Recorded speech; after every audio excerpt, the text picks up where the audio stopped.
Welcome back to the review space. In this video, we are going to do the end of the year reviews. Basically, what is the best of 2017, the greatest things in entertainment this year. And because, my channel is focused on primarily, you see the banner and the tagline, music, pro wrestling, video games. But I'm basically going to talk about the coolest things to come out in 2017. Or concerning 2017 in terms of some of my favorite aspects of entertainment, whether it's music, TV shows, video games, and film, etc., and pro wrestling as well. So I want to talk about some of the coolest stuff this particular year. I mean, it's pretty much the end of 2017. I'm recording this on December 27, 2017, so I don't know when it's going to be up. But anyway, I'm going to begin with the song of the year. This was the best song, single track, one song, one piece of music, one joint from a particular artist. This one, my personal choice for song of the year is Ben's Truck by Lil Peep. That's right. Now, I love this song. I mean, this is my favorite hip-hop song of the year, my favorite rap song of the year, and I like Lil Peep. I like his music.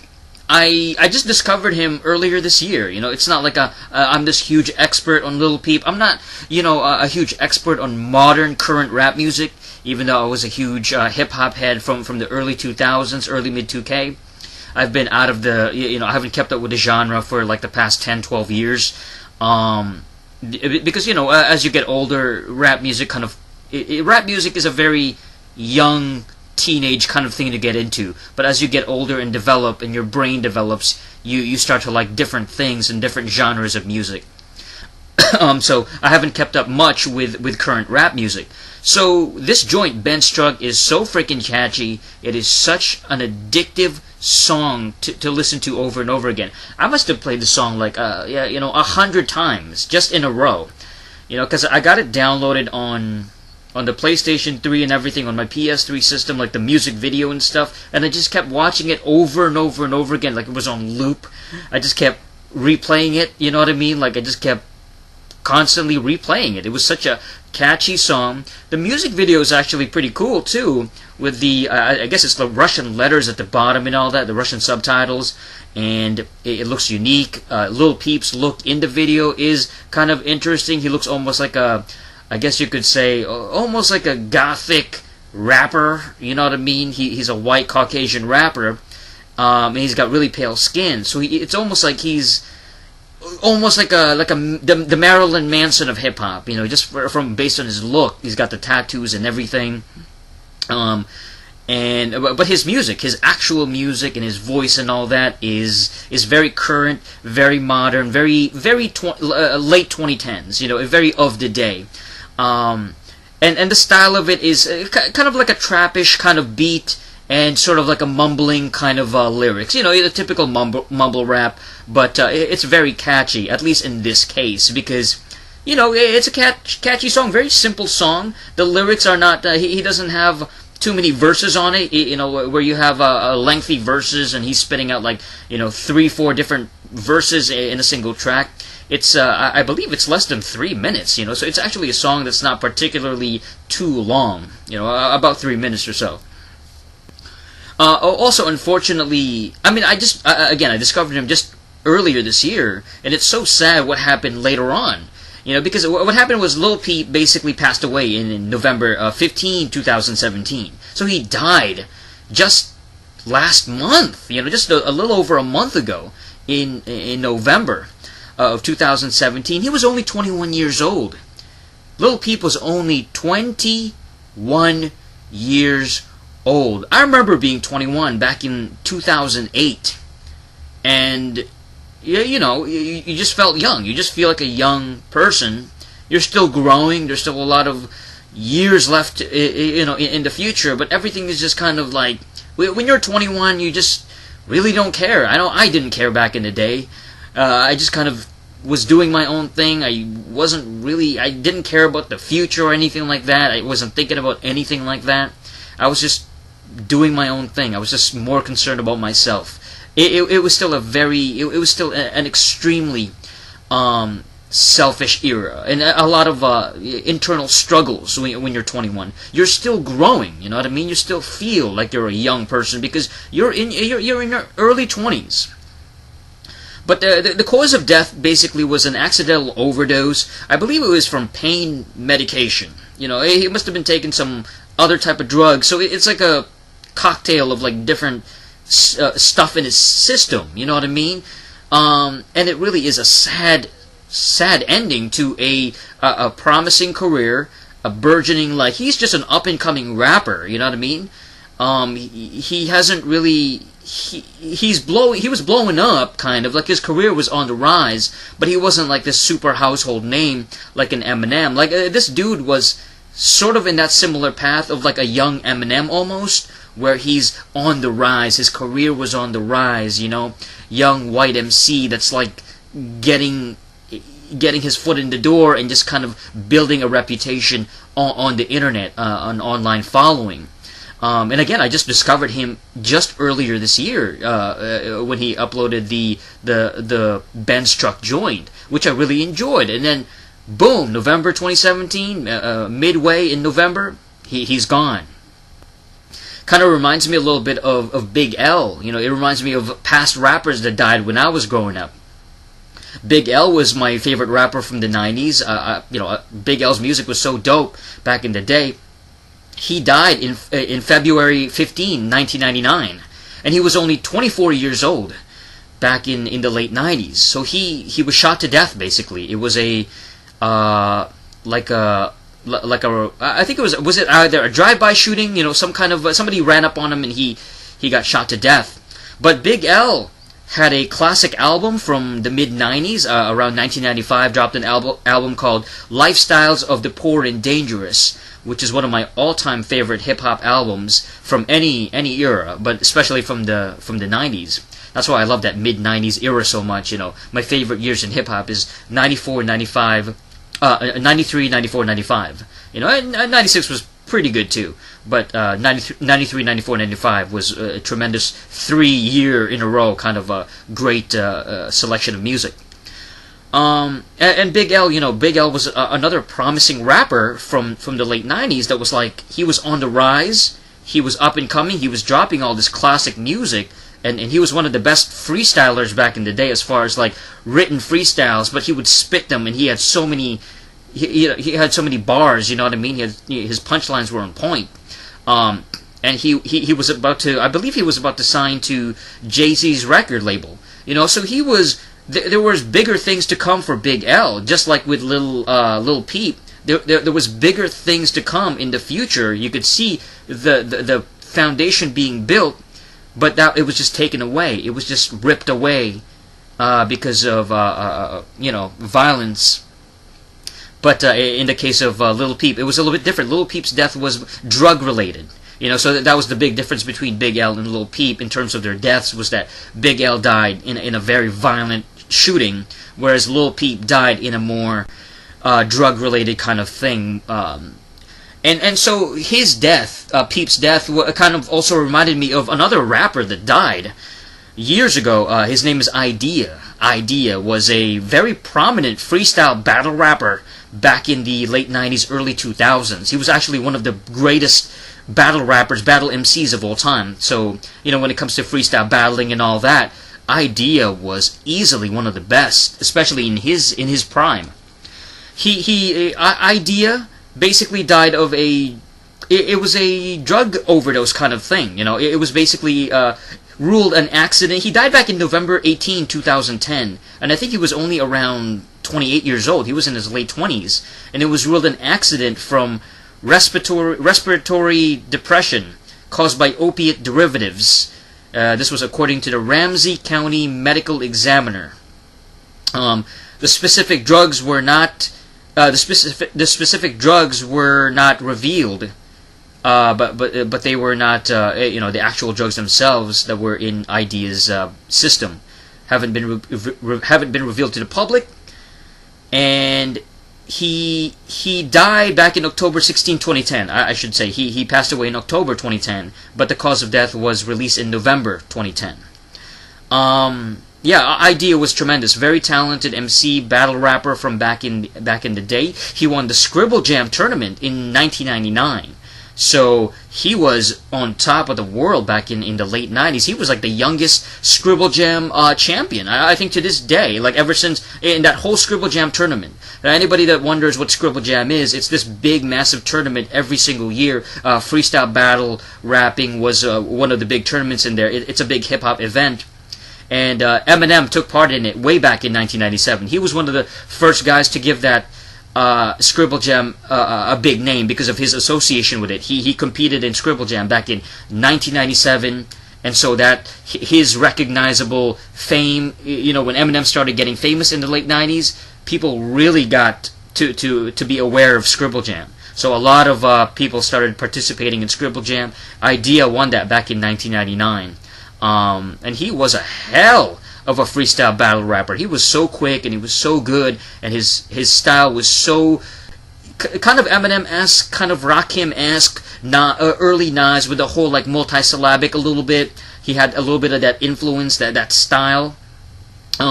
He also won the Rocksteady Anniversary Battle in 2000, so the year 2000, so the following year after 1999. The RSC battle was basically, Rocksteady crew was this huge b-boy breakdance crew from the 1970s, very influential group from the East Coast. They, easily one of the greatest hip-hop foundations of all time. And I believe in that one he defeated like Immortal Technique. So Immortal Technique has become a legendary underground rapper MC, in the past past 15, 16 years. One of the greatest underground rappers of all time is Immortal Tech, and they actually went head to head in such an epic battle from back in the day. And of course, he also won the HBO Blaze battle from 2000.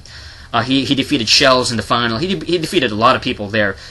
So again, Idea, one of the great up and coming rappers and MCs in his time. And maybe, Idea, in terms of his career, he was not blowing up in the same way that Lil Peep was. Lil Peep's career was definitely much more viral and much more internet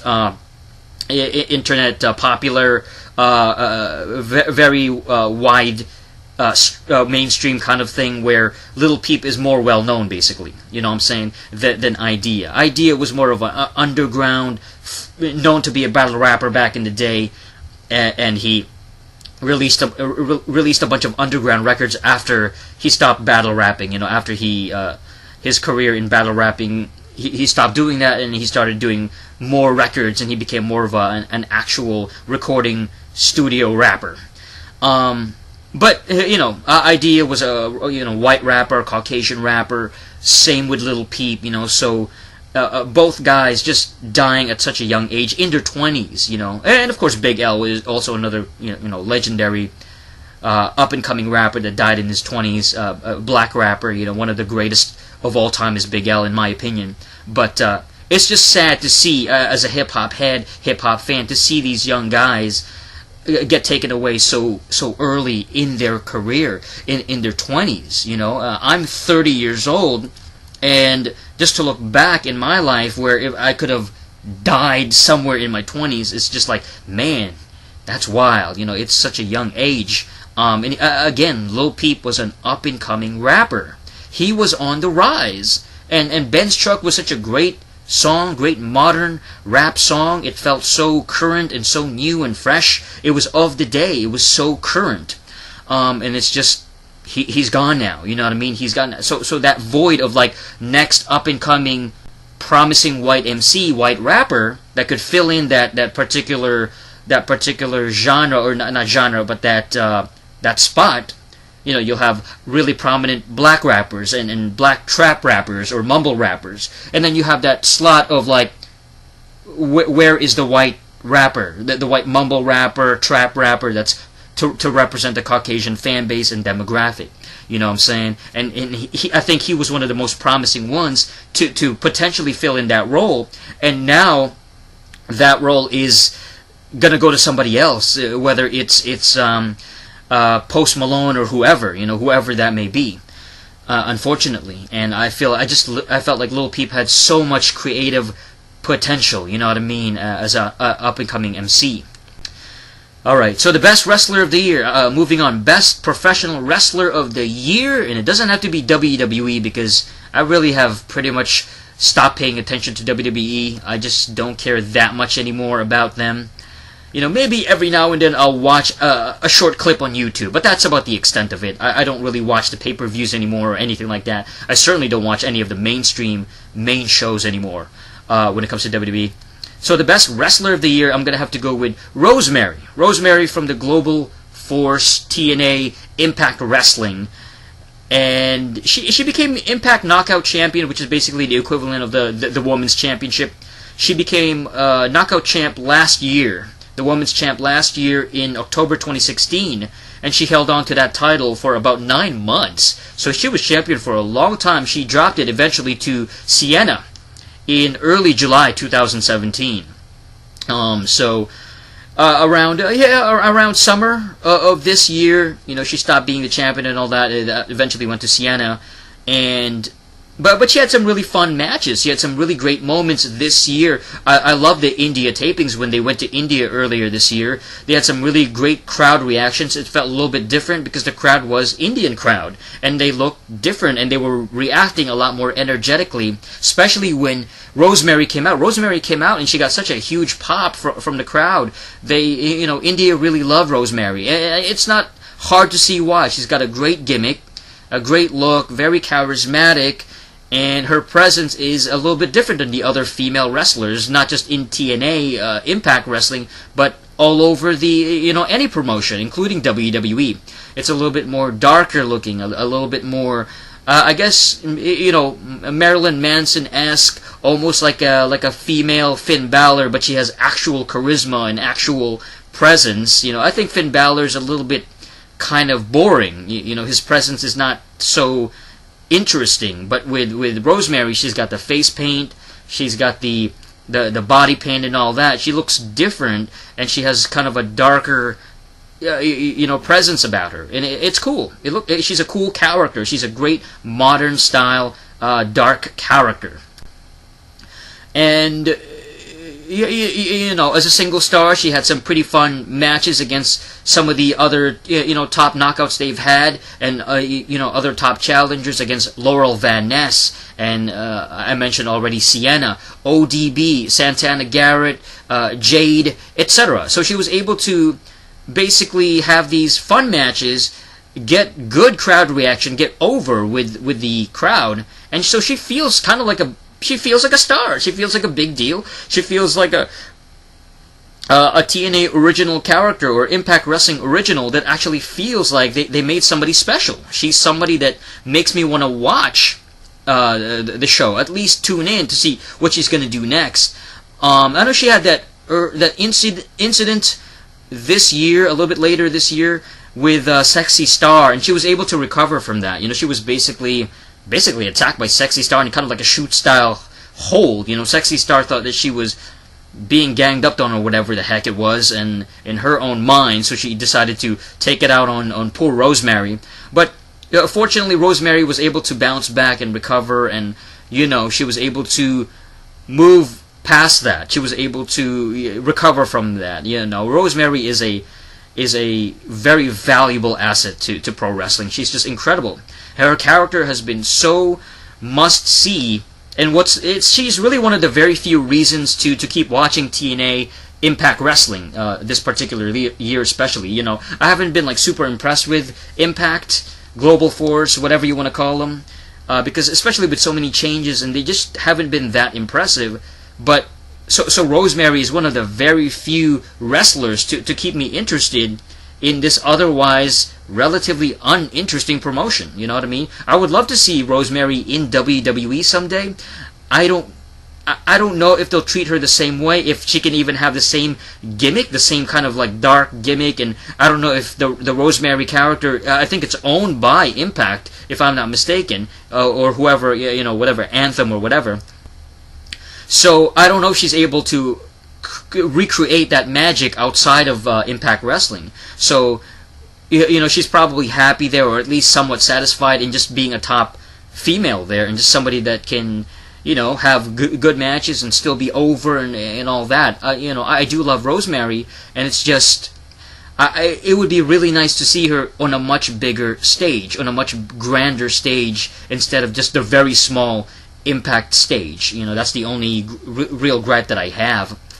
And also, like, her makeup too. I'm not like, I'm sure she's a pretty woman. She's a beautiful chick, like regular. You know what I mean? The real female that plays the character. But I'm not a big fan of her makeup kind of changing a little bit, her face paint, where she just kind of face paints the bottom half of her face. It's almost like half of her face is the bottom half is painted, but the upper half, like her eyes and all that, her eyes are just like she's got the eyeliner, the very feminine eyelashes and all that, and she's got like glitter on her face. So she's got this very beautiful upper half, and she looks, she has sexy eyes. She has F me eyes. She's got these beautiful, alluring eyes, and so she looks half hot but half freakish. And I'm not sure I'm a fan of that, because I think the Rosemary character is supposed to be a monster, like a female zombie almost, or a female monster. She's not supposed to be sexy. She's not supposed to look hot. You know what I mean? She's not supposed to look like a sexy chick. She's supposed to look like an intimidating, freakish monster. And I think that's just one minor gripe that I have as well. So, but besides that, that's fine. Rosemary is absolutely tremendous. Alright, best movie of the year, best film of the year. I'm gonna have to go with War for the Planet of the Apes.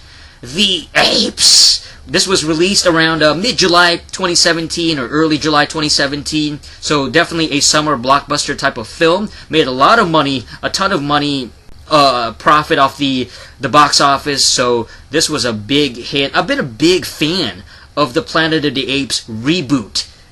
This was a great third part to finally cap off the rebooted series that began way back in 2011. Now, the 2011 movie, I think it was Rise of the Planet of the Apes, I saw that one in theater. So that was well over, 6 years ago. Way back 6 years ago. That was the only one that I saw in theaters. So I kind of regret not seeing the other ones, whether it's Dawn of the Planet of the Apes, or I forget which was the first one, either Rise or Dawn, whichever one is the one that came out first and second. I didn't see the second one in theaters, but I was able to finally see it. I think I have it on Blu-ray or DVD somewhere. And this one too, I also missed this one during the summer in theaters. So I wish this one I was able to. I wish I got a chance to actually watch this one. I don't pay attention to like when movies come out in theaters. I just don't care. I don't really care about it. So when this dropped, I had to watch it. So I finally just watched it recently, and this was an absolutely epic film. This Planet of the Apes trilogy is the best, like, defining 2010s trilogy when it comes to movies of the 2010s decade. In this decade, you think of like trilogies. This is the one. You know what I mean? Kind of much like how like Lord of the Rings was like the epic must-see film trilogy of the 2000s. I remember seeing those in theaters back in the day. Lord of the Rings, the Fellowship, and all that, all the way up to the Towers, and all the way into the Return of the King. You know what I mean? So that was the epic trilogy of the 2000s, and the Star Wars original trilogy. The original movies of Star Wars of the late 1970s and the early 1980s. Those were the defining trilogies of their day, of their time, of their respective decades. This one, this Planet of the Apes, is the defining trilogy of the 2010s by far. I mean, again, excellent film, great storytelling, very believable characters, great character development. We see the Caesar, the rise of Caesar from the early movies, and then boom, he's this veteran, like older ape, and he's like the leader, alpha male leader of the ape, I guess, crew, his group. And it just kept me hooked. The story kept me hooked throughout the whole thing. It was so good that I even let the credits at the end just keep running so I can hear the dramatic music soundtrack and all that. Just let it play out all the way to the end. It was a great experience. The special effects were tremendous, of course. The CGI, the CGI graphics and all that. They really brought these apes to life, and it's so the CG now, right? The CGI now is so much more realistic than ever, and it's so much more impressive. And I'm really impressed how far the computer graphics have come. This technology, it's definitely far superior than the CGI of the 90s and early 2000s that I grew up on back in the day. You know what I mean? That's for damn sure. It's so realistic looking. They almost look real for sure.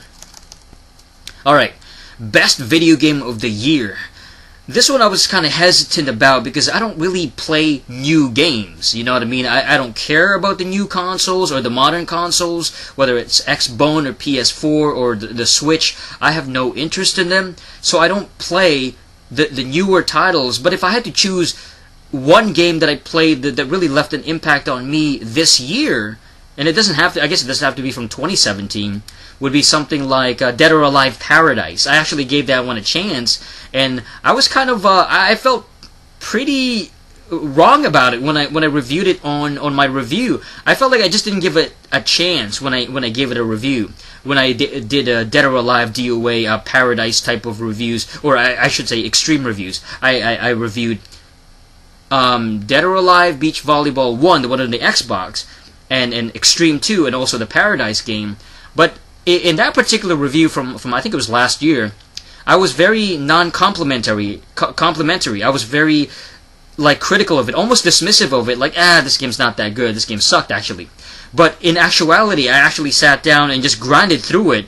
I kept playing it. I actually started playing it last year in late 2016, like around December. But I played it for like 2 months straight. You know what I mean? 2 months or 2.5 months. So between December to January, all the way through January and early February, I played it for a couple of months. I didn't even touch it. I didn't play any other systems. I didn't play the PS3 or anything else. I just focused on DOA Paradise. Every single day I was playing it. I was grinding. I was trying to unlock everything. Unlock all the swimsuits. Unlock all the cut scenes and the gravure scenes and all that, or gravure, however you want to pronounce it. So I had to unlock everything, and it took such a long time, but it felt so satisfying getting every single one of them. And it really is a pretty good game. It's quite enjoyable. Not as fun as the Extreme 2 with the what is that? The jet ski segments, because this one doesn't have the jet ski segments, so it's a lot more limited. But it's still enjoyable, and again, I grinded so much. I put so much time into it that by the end of it, I felt so satisfied. Like I got everything. I unlocked all the cutscenes. I got everything set up. I got the galleries and all that. I got all the swimsuits for every single one of them. That's like important swimsuits. So the whole thing is like complete. I felt I actually completed this game and finished, and I was able to get. And earning the money and all that, like earning the cash, getting the cash, getting the stupid casino cash and all that, getting the jackpots and all that. It's so freaking time consuming. It took me so long to get everything, but it felt so satisfying. So this is the one that left an impact on me. The problem is that this game, DOA Paradise, came out on the PSP, which is no longer even a thing, and it came out in 2010. So this game came out over 7 years ago when I was playing it, or about 7 years ago when I was playing it. You know what I mean? So it was a really old. It's an old game. It's even older now. Now that 2017 is almost done. So this is a old title from 2010, and so the 2017 experience is like I don't even know what's the hottest game right now as far as like whatever a game came out this year. I guess. Horizon might be the best game of the year, like in terms of the new systems or the current systems, like the PS4 and all that. I guess Horizon Zero Dawn or whatever it's called. It looks like a pretty sweet game, but I mean, I haven't played it, so I don't know. But I guess out of the exclusives, that's the one that gets my attention. You know what I'm saying? But there's really no 2017 game like that came out this year that got my attention as far as I gotta play that, I gotta get it, I gotta get the system for that. Really nothing, unfortunately. Best TV show of the year, I haven't watched TV in like 7 years. Like late 2010, I haven't actually sat down and watched actual TV, because I just, when it comes to cable and all that, I don't care. I watch everything on the internet anyway, whether it's streaming or what have you. And whatever TV show that I wanted to watch over the years, whether it's Dexter or Game of Thrones or whatever, animated shows and cartoon shows or whatever. So best TV show of the year, I'm gonna have to go with Naruto Shippuden. You know, that sounds kind of weird because this series began way back in February 2007. But the thing that makes this important for me anyway is that this series finally ended in March 23, 2017. So in March earlier this year, it finally came to a conclusive end. It finally ended. It finally is done. It's finished. You know what I mean?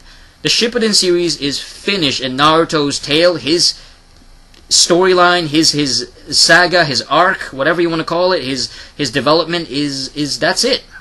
You know what I mean? He beat the final boss and all that. He had to fight the villain at the end, and he conquered it, and then he ended up fighting Sasuke, and that was an epic fight by itself too. And then what happened after that? You know, what happened to Sasuke after that, and what happened to Naruto, and the whole like Naruto crew, and his friends in the Konoha village and all that. You know, it was relatively conclusive. You know, I guess the very final last episode was not bad. You know, I wish they did more stuff with Naruto. They showed more dialogue between Naruto and Hinata as they were getting married. But the way that they showed all the other characters and stuff, they had to fit in everybody and all that. You know, they had to include all the other characters in there as well. So that, you know, it was just a very conclusive ending. It was like finally, like you wipe your, you know, forehead and wipe the sweat, like, whew, finally that whole ordeal is over. You know, because I like Naruto. You know, the very first time that I think I saw Naruto was around 2005, but I didn't watch it regularly until 2007. You know, so we're talking about the original series. So I got into the original series. I mean, that goes all the way back to the early 2000s, like 2002 or 2003. You know what I mean? And then with Shippuden starting in 2007, and then I got into that. But over the years, this past decade, you know, the past 10 years, I would watch Naruto all the way up to the latest episode, and then I would be like, okay, I'm waiting for the new episodes. Like, I wanted to conclude. I want to finish this thing and finish the storyline, but it was so slow, and they dragged it out so much, and they extended it so much with so many filler episodes that I would just give up. I would give up on Naruto. I'd be like, okay, this is never going to end, so I'm just going to stop watching it.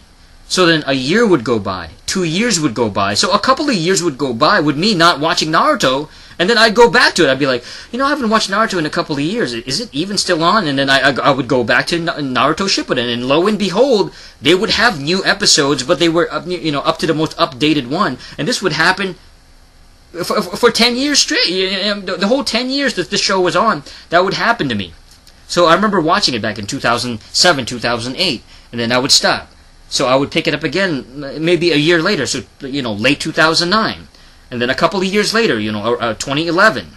And then another couple of years would go by, so 2013, 2014. And then now we're at 2017, and I finally finished it this year. I finally finished this damn show, like, finally seeing the ending. I know they have Boruto and all that, or Boruto, whatever you want to call it, that you know, Naruto's son and all that, and, you know, the new generation, it's a different character, and, you know, different new things going on, but that one I'm not that interested in. I don't think Boruto is that great. I think it actually kind of sucks. It's just you know, typical derivative, like rehashing of old things that were popular in Naruto. Like, it's not impressive to me. It's for a younger audience, obviously, but it's not interesting. Boruto to me is like the Dragon Ball GT after Dragon Ball Z ended in the mid-90s. I think around 96 when Dragon Ball Z ended. And Dragon Ball Z was really, really tremendous, very successful, and it was a great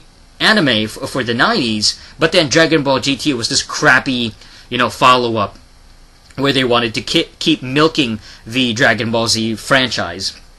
But it wasn't that good. It was not nearly as good or memorable compared to DBZ and even the original Dragon Ball series from the 1980s. So I liken Boruto to that. It's kind of the same thing. Like, Boruto is not nearly as good as the original Naruto series from the early 2K and the Shippuden series from 2007 all the way up to 2017. So that's my TV show of the year. Moving on.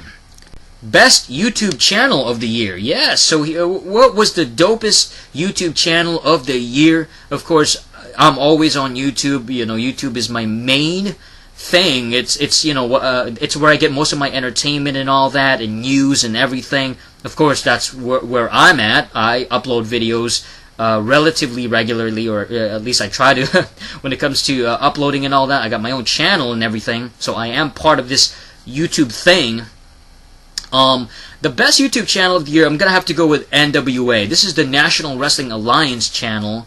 And basically, to give you a backstory, Billy Corgan, who was the singer of the Smashing Pumpkins. The Smashing Pumpkins was the best-selling musical act. They had the best-selling album of the 90s.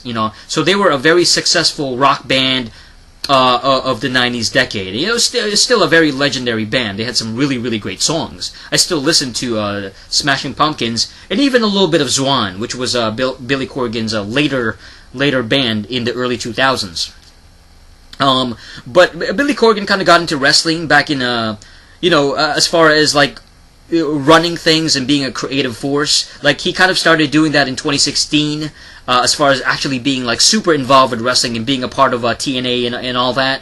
And then when he was finally left TNA, or ousted from TNA, and that horrible falling out, he eventually bought the NWA. He acquired the NWA, National Wrestling Alliance. So he agreed to purchase the NWA, including its name, rights, trademarks, and championship belts. The report was confirmed by Tharp the same day. Over the following weeks, the NWA's trademarks were moved from Tharp's International Wrestling Corporation over to Corgan's Lightning One, Inc. production company. According to multiple sources, as part of Corgan's acquisition, Corgan would be purchasing the name, rights, and trademarks of the NWA, along with the championship title, the NWA title, world title. This it finally took effect on October 1st, 2017, and then this is and then they started setting up the YouTube channel with the NWA vignettes, or videos, where they would upload these really cool videos of basically it's a long-running series called the 10 Pounds of Gold, and it featured the champion at the time. They had a champion named Tim Storm, and he was this 50-something-year-old guy, kind of an older wrestler, but he was the NWA champion. He was champion for about a year at that point, and so he was long-running. They ran really really good with him. He was a top guy. He was the face of the NWA for a whole year. And then they produced these really cool videos on YouTube, and I highly suggest anybody to check them out. They were so cool because they featured pro wrestling. This is how you market pro wrestling. It's so awesome because it made me excited about basically just this little YouTube channel. They only have about 13,000 subscribers, but this is the NWA. This is the National Wrestling Alliance we're talking about. This organization that's been around in pro wrestling since like the 1940s. You know what I mean? It's been around for a really long time. It's still ticking. It's still rocking. And now with Corgan as the leader, this new leadership, I feel like they have a lot of potential, and into 2018 and beyond, you know what I mean? This creative direction that they're taking as far as promoting the wrestlers that they have, the superstars that they have, the talent that they have, whether it's Tim Storm, Nick Aldis, who used to be Magnus in TNA, Josephus. Josephus is this really likable, charismatic heel. He's this evil heel, but he's so great at it, and he's so charismatic, and he's so good in the mic, that hopefully someday this guy becomes NWA champion. I can definitely smell it coming from a long, from 20,000 miles away. This guy is the future for sure. If he stays with the NWA, provided that he doesn't jump ship and go to another promotion. But I'm not even sure, who's signed to who or whatever. As far as I understand, these are the on-screen characters that they have. They'll have Josephus on there, Nick Aldis, Tim Storm. Those are the top three main wrestlers that they have so far competing for the NWA title. And so they'll have these really fun vignettes and these fun segments on YouTube. They'll upload it, and the way that they present the story, the music, the way that they edit it is just so well done. It makes me care about this. Effectively, the NWA is almost like the Indies, where it's not super mainstream. It's not like the WWE. They don't have that huge, massive, wide reach. They don't have that huge mainstream exposure compared to the WWE. So the NWA is relatively just a smaller promotion now, but they're so, these videos on YouTube are so well done that I gotta keep watching them. I gotta keep tuning in. Every time that they upload a new video, I gotta go watch it. I gotta go check it out. I gotta go view it. I gotta go, I have on one of my subscriptions. I'm subscribed to them. I got the notification and all that. So I keep up with the NWA stuff just because to see the storylines develop, even though I'm not, there's no like weekly TV series like Raw or SmackDown or Impact or something like that. At least they have a presence on YouTube where I get to follow what's going on with Josephus, Nick Aldis, Tim Storm, these characters that I didn't even know about, like most of them, just a couple of months ago. I mean, I knew of Nick Aldis when he was Brutus Magnus, but even him, I didn't care much about him. But then when he became the champion, and then now he's partnered up, he's palling around with